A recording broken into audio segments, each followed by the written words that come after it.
Hello, कैसे हैं आप लोग। उम्मीद करता हूं आप लोग बहुत अच्छे होंगे। आज काफ़ी दिन बाद हम अच्छे से मिल रहे हैं। मुझे पता है आप लोग बहुत ही बेसब्री से इंतजार कर रहे हैं आपके रिजल्ट का, कब रिजल्ट आएंगे। बहुत ही ज़्यादा आपको एक तरह से जो स्ट्रेस लेवल है आपका, मुझे पता है कि काफ़ी ज़्यादा आपका हाई हो चुका है। ठीक है, क्योंकि कई प्रॉब्लम हो चुका है आपके अभी इस डिले की वजह से। एक तो आपको एडमिशन लेना है नहीं लेना है, आप इस कन्फ्यूजन में हो। और अगर एडमिशन ले लेते हैं फिर यहाँ नाम आता है तो पैसे बर्बाद है। ठीक है, तो इसमें भी बात करेंगे आपके रिजल्ट कब आते हैं और क्या बेसिस से, किस बेसिस पे मैं कह रहा हूँ रिजल्ट कब आएंगे, वो बताऊंगा मैं आज। और एक और इंपॉर्टेंट बात मैं बताने वाला हूँ आपको, at the time of admission student को रहना जरूरी कंपलसरी है या नहीं है, उस पर भी बात करेंगे। ठीक है, तो सबसे पहले हम बात करते हैं कि आपके रिजल्ट कब तक आने के चांसेस है और किस बेसिस पे मैं कह रहा हूँ वही बताऊंगा आपको। तो आज एक्चुअली में मेरे पर्सनल काम था कुछ, जो हमारे टीचर हैं जामिया मिलिया इस्लामिया जो स्कूल से आपके एक टीचर है, उनका काफ़ी कनेक्शन है एक तरह से जो एग्जाम कंट्रोल में है। ठीक है, तो उनसे मेरी बात हुई, अपना कुछ पर्सनल रीज़न था, बट मुझे लगा कि आपके बारे में थोड़ा सा बता लूँ तो शायद हो सकता है कि आपका स्ट्रेस लेवल थोड़ा कम हो जाए। ठीक है, तो मैंने बात की सर से कि सर इतना रिजल्ट डिले क्यों हुआ और कब तक आने के चांसेस है। सर ने दो तीन रीज़न बताया कि डिले क्यों हुआ इतना। सर ने कहा कि स्टाफ काफ़ी कम था। ठीक है, इस बार जो है जामिया में स्टाफ काफ़ी कम है और आपके जो टीचर्स हैं उनका ही ड्यूटी आपका एग्जाम कंडक्ट कराने के दौरान होता है। और एडमिशन अगर कंप्लीट एडमिशन प्रोसेस अगर चलेगा तो जो वेरिफिकेशन का काम होता है उनका ही होता है। ठीक है, तो और जो एग्जाम्स थे आपके बिल्कुल बैक टू बैक थे।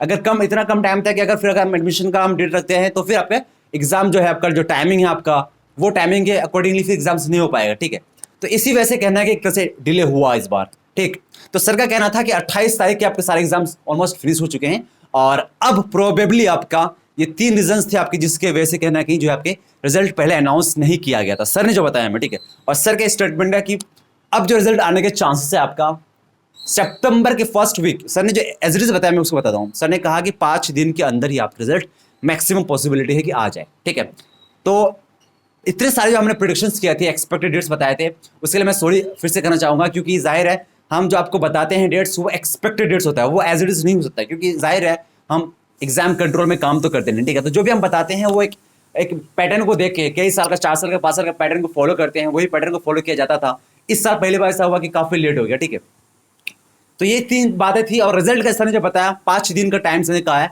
बट आप कम से कम इस ये सितंबर का फर्स्ट वीक तक मान के चलिए कभी भी आपके रिजल्ट आ सकते हैं। ठीक है, तो बी प्रिपेयर्ड फॉर दैट, आपके डॉक्यूमेंट सारा कंप्लीट रखो आप। ठीक है, और ये बात थी। तो अगर आप कहीं एडमिशन लेना चाहते थे तो मैं कहूंगा अभी इतना आपने वेट करा तो कुछ दिन और वेट कर लो। ठीक है, वरना फिर फालतू का पैसा आपका जो डूब जाएगा। ठीक, तो एक ये बात थी। तो मेरा पर्सनल सजेशन ये रहेगा कि इतना आपने वेट करा तो थोड़ा और वेट कर ले। ठीक है, और थर्ड पॉइंट पे बात करते हैं कि at the time of admission क्या आपका प्रेजेंस यानी जो स्टूडेंट है क्या उनका रहना जरूरी है, या अगर आप किसी के पास आपके डॉक्यूमेंट्स हैं, ओरिजिनल डॉक्यूमेंट्स जो चाहिए at the time of admission, अगर किसी के पास हैं और वो लेके जाता है तो वो एडमिशन उनके बेसिस पे हो सकता है या नहीं हो सकता। तो बिल्कुल सर से मेरी बात इससे हुई तो सर ने कहा कि बिल्कुल स्टूडेंट का रहना अपना कंपलसरी नहीं है। डॉक्यूमेंट्स अगर आपके कंप्लीट हैं, ओरिजिनल हैं, और अगर कुछ डॉक्यूमेंट्स का अगर आपका नहीं है तो सर वहाँ पे सर ने ये भी कहा कि टाइम में आपको जो मिलता है आप रिक्वेस्ट करके एप्लीकेशन देकर आप टाइम भी ले सकते हैं। ठीक, तो स्टूडेंट का रहना बहुत ज़्यादा मैंडेटरी नहीं है। ठीक है, और अगर आपके डॉक्यूमेंट्स आपके गार्जियन के पास या कोई भी आपका भाई या फादर, कोई भी अंकल अगर हैं, गार्जियन जो भी है आपका, अगर उनके पास डॉक्यूमेंट वो लेके जाते हैं तो वो भी आपका एडमिशन करा सकते हैं। ठीक है, तो बस ये 3-4 बातें थी जामिया एडमिशन से रिलेटेड और रिजल्ट अपडेट से रिलेटेड। तो रिजल्ट आपके आप वेट कर लें, इंशाल्लाह इस वीक के अंदर आपके आ जाने चाहिए। ठीक है, 100% श्योर कोई नहीं कह सकता। आपको जितने भी बताते हैं ना यूट्यूबर्स में आपका कि ये आ जाएंगे डेट्स इस डेट में, इस डेट में, तो ऐसा फिक्स डेट कोई नहीं बता सकता, क्योंकि जाहिर है जो एग्जाम कंट्रोल के लोग होते हैं वो आपको date as it is reveal नहीं कर सकता, उनको मना होता है। आपको एक ठीक है एक्सपेक्टेड डेट बता देंगे कि हाँ भाई कम से कम इस डेट तक आ जाएंगे आपके। ठीक, तो सर के हिसाब से मेरे ख्याल से मुझे भी ऐसा लगता है कि जो रीज़न बताया काफ़ी वैलिड रीज़न लगा मुझे, और जो टाइम लिमिट बताया सर ने कि 5 दिन के अंदर, यानी इस वीक के अंदर आपका सितंबर का जो फर्स्ट वीक है उसी वीक के अंदर मोस्ट प्रोबेबली आपके रिजल्ट्स आ जाएंगे। और बाकी जितने भी अदर कोर्सेज भी हैं और उसके भी उनके भी खास करके मैं बताऊंगा जो डेट्स मेंशन्ड है आपके प्रोस्पेक्टस में, वो उन डेट्स के अकॉर्डिंगली तो कोई चीज़ अब तक हुआ नहीं है। ठीक है, तो मोस्ट प्रोबेबली आपकी जो रिजल्ट्स हैं सितंबर के ही मिड सितंबर तक सारे रिजल्ट्स ऑलमोस्ट मुझे लगता है कि आ जाएंगे। आपका एडमिशन प्रोसेस जो है आपका सितंबर के एंड तक सारा फिनिश हो जाना चाहिए मोस्ट प्रोबेबली। खास स्कूल का तो हो ही जाएगा आपका सितंबर मिड सितंबर तक एडमिशन कंप्लीट का जो प्रोसेस का है, सॉरी एडमिशन प्रोसेस का जो प्रोसेस है आपका वो मिड सितंबर तक ऑलमोस्ट कंप्लीट हो ही जाना चाहिए।